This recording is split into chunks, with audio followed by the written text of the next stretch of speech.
Frédéric Souillot, le 49.3 est passé, la réforme elle est adoptée, le président il a l'air inflexible.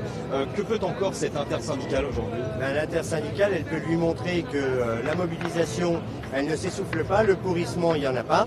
Et par la grève et les mobilisations, nous lui montrerons qu'il faut qu'il retire son projet.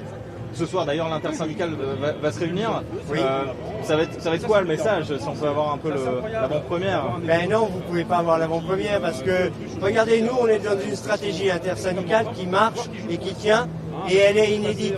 Donc on va continuer sur cette stratégie et vous aurez le communiqué juste après l'intersyndicale de ce soir. Donc ça va pas se craqueler. Ah non, il n'y a pas un gravier entre nous.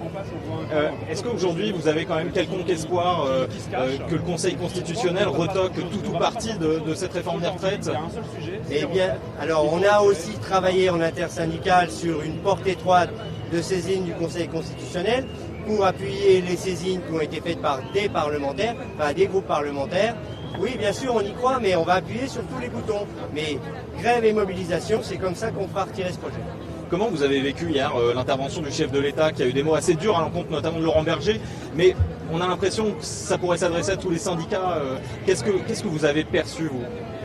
Beaucoup de mépris, la stigmatisation, et comparer les manifestations spontanées ou les manifestations à ce qui s'est passé aux États-Unis et au Brésil, c'est inadmissible, il aurait mieux fait de se taire.